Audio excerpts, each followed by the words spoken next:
Hi, I'm Carrie, and I'm one of the dietitians with the Edge Lab. And today I'm going to present some tips from people who have lost weight and kept it off for over 10 years. One of the most important things in this maintenance phase is that we want you to continue to do some of the key concepts that we reviewed with you throughout the weight loss phase. And so these tips that we've compiled are actually taken from the National Weight Control Registry, which has over 10,000 Americans throughout the United States who have maintained a 30-pound weight loss for a year or longer. So these are some of their tips.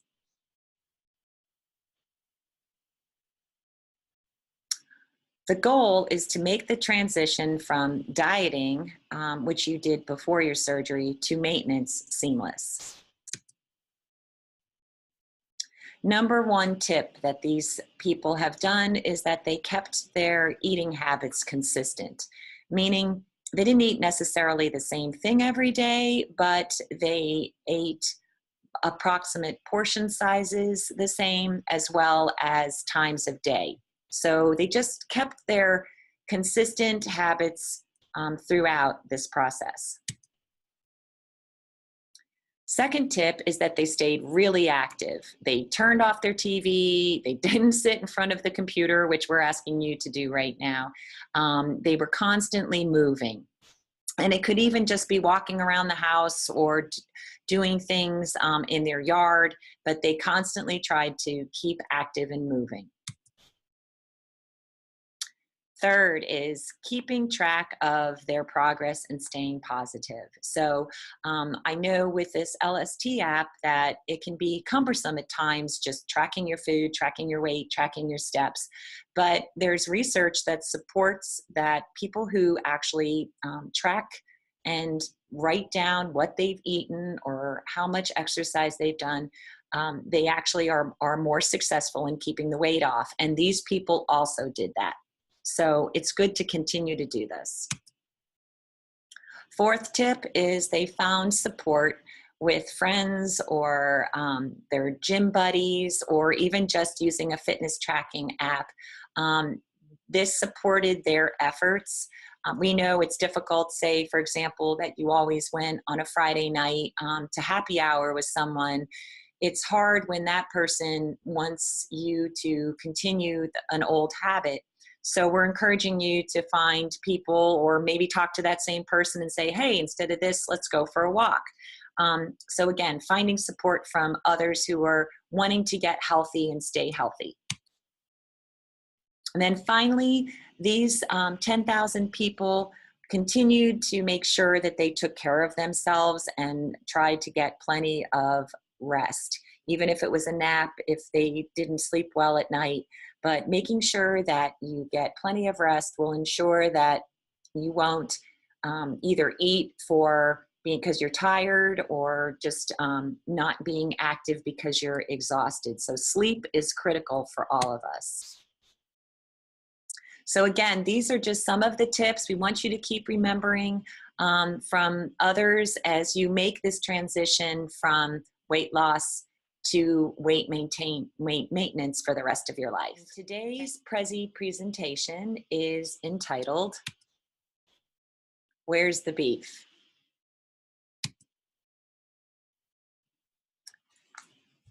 So as we begin this maintenance phase, and we've talked to you also during the weight loss phase, but why is protein important?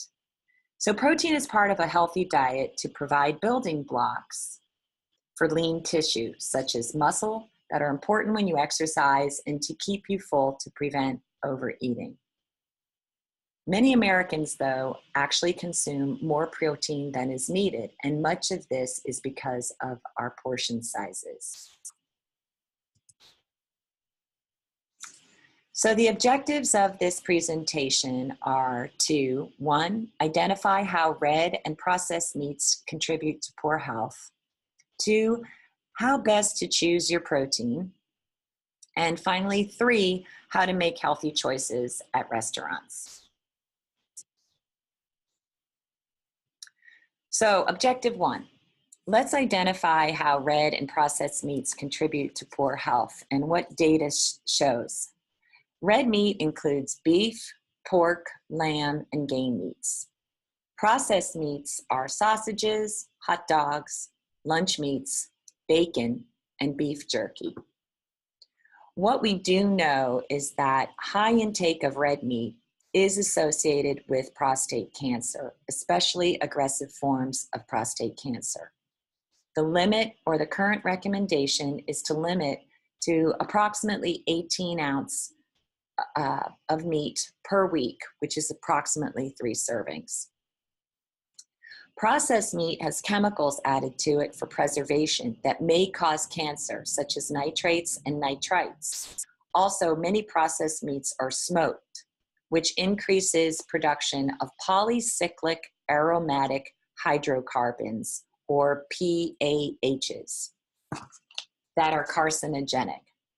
Currently, the American Institute for Cancer Research says that processed meats should not be consumed, and there is no amount that is safe in the diet.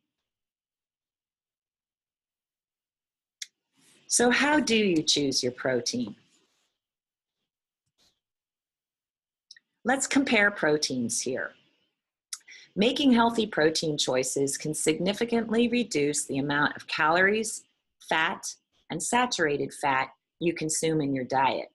Studies have linked high consumption of animal protein to prostate cancer. Let's take a look here at the veggie burger on the left versus a hamburger. Veggie burgers can often be eaten without a bun. Just add vegetables such as sauteed mushrooms, onions, peppers, lettuce, and tomatoes. As you can see, look at the difference in total fat between the burger versus the veggie burger here. This next slide looks at chicken versus steak. Chicken in general is a much leaner piece of meat than steak. Again, look at the comparison between the fat. On the left is some cut up steak, and on the right is tofu. Tofu is a source of soy protein that is very lean. It takes on the flavor of whatever you cook it in, so it's important to spice it up. My husband likes barbecue, and so what I did one time is took extra firm tofu and added barbecue sauce in it and sauteed it in a pan. And so it took on the flavor of the barbecue sauce. Salmon versus steak. Salmon is a great source of omega-3 fatty acids. Studies have found that high consumption of omega-3 fatty acids from fish is associated with decreased prostate cancer risk. Also, omega-3 fatty acids have extremely good cardiovascular benefits.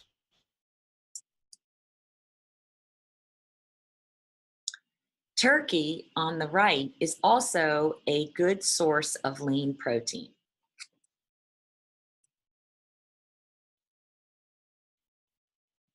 Portion control. Many Americans consume too much protein, and this is often due to the portion sizes, as I mentioned before. A portion of meat is 4 ounces raw or 3 ounces cooked. When you order a steak at a restaurant, consider how much you are normally served. These guidelines will help you visualize what a portion is. So as you can see, the deck of cards is approximately 3 ounces of cooked meat. I also recommend people use like the palm of their hand. But again, for men, generally you all have pretty big hands, but that gives you a good rough estimate. So these are some good pictures that can help you see approximately how much everything is. So let's talk about selecting and preparing meat. When you select your meat, choose leaner options.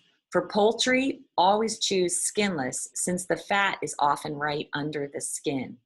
Choose the lower % fat for ground meats. 93, sometimes now they even have 98% lean. Fish and seafood are usually good lean proteins. Just choose the non-breaded options. Try to limit cooking with grills and smokers. This is because they use higher cooking temperatures that often cause charring of meats. Remember to avoid those polycyclic aromatic hydrocarbons or PAHs. And again, if you use your grill, make sure you clean that grill so that you don't continue to burn all of the grease and coating on there. It is best to use cooking methods such as baking, braising, poaching, or countertop grills. Try to avoid overcooking no matter what method you use. Flavor with herbs, spices, and citrus versus sauces will reduce the amount of calories, fat, and sugars.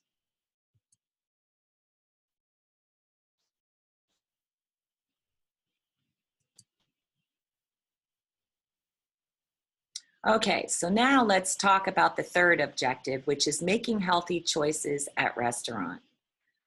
First of all, focus on the fun, not the food. So if you go with people or you're going out even with your significant other, focus on the interaction of being with that person, not necessarily how much you can get in at that meal.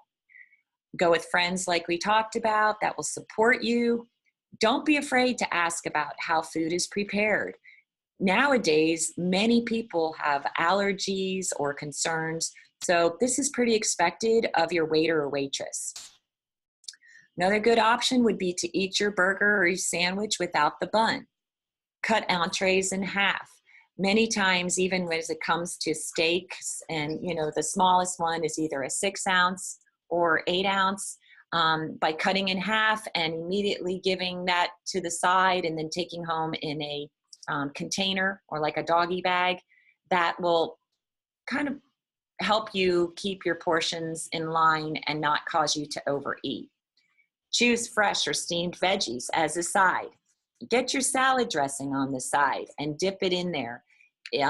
Again, don't be afraid to ask the waiter or waitress. Now we're going to look at some comparisons. Here we have two meals from McDonald's. On the left is pretty much usually their cheaper option. It's the double quarter pounder meal. Look at how many calories that has. Almost 1,200 calories. 58 grams of fat. That's probably more than almost people should have every day. And 21 of that is saturated fat. That's the one that we now know can contribute to heart disease. Now, on the other side is, again, from McDonald's, but it's the grilled chicken sandwich meal. It has about 370 calories, which is almost a quarter of the calories that the meal on the left has. And look at how much healthier that is. It's got the salad dressing you can, again, put on as you will. So that's one option, even at a fast food restaurant. Pizza Hut. Most of us like pizza. And here's, again, two options. There's a personal pan pepperoni versus the 2 slices of the veggie lover. Again, the biggest difference here, look at the portion sizes. Looks pretty close, doesn't it? Honestly, I think the one on the right, the veggie, actually looks a little bit bigger. But look at the difference in fat. And by lowering that fat, without all that cheese and the pepperoni, look at how many calories you're saving. You could add a salad to that, and then you'd really have a great meal. First watch. Many of us like to go out for breakfast, myself included. Let's look at the one on the left, which is the trifecta, which basically has the eggs, the large pancakes, and the sausage, versus the triathlete. And this is primarily like an egg white omelet with veggies and a side of fruit. So again, not that you can't have like eggs and toast, but there's a difference when you start adding these large portions. And if you would look at the size of that pancake, that's a lot different than the dollar size pancakes. So by cutting out, you're getting still a lot of food on the right. You have the English muffin, the egg with veggies, and the fruit cup compared to the one on the left.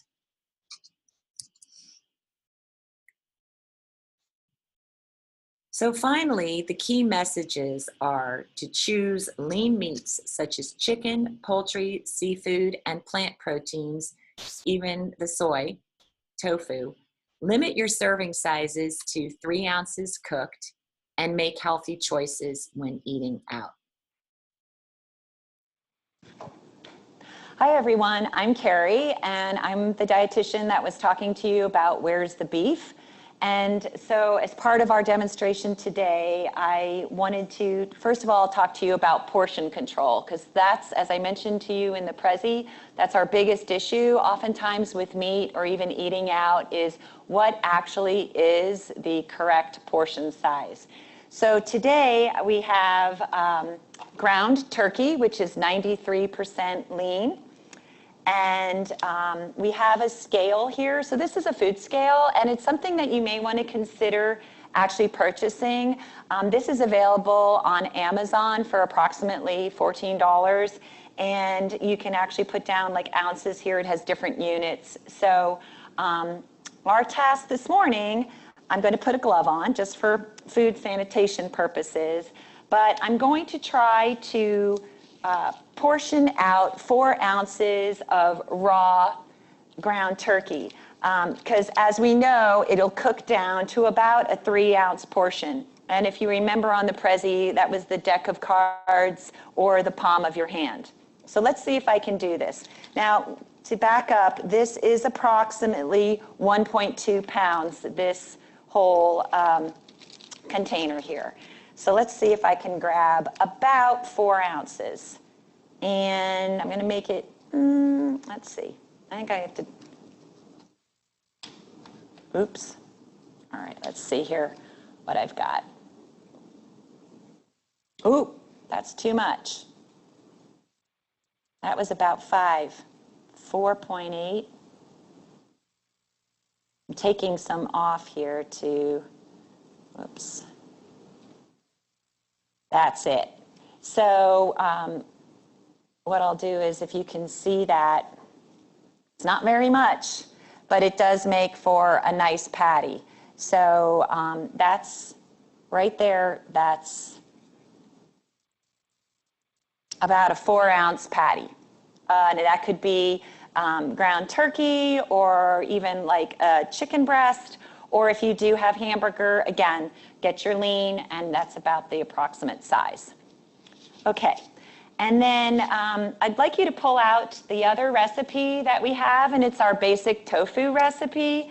And I wanted to show you how, first of all, how appealing this looks, but also how easy it is and what a great option for a vegetable protein. So this is actually the sliced tofu. It almost looks like chicken and just some vegetables with it. And again, this is the portion size of the tofu. And how this was prepared was pan-seared in some extra virgin olive oil. And it was just, we drained it first of all of the water, and then we patted it dry, sliced it very thin, and then pan-seared, as I mentioned. As you can see, you fry the tofu until it's brown on both sides.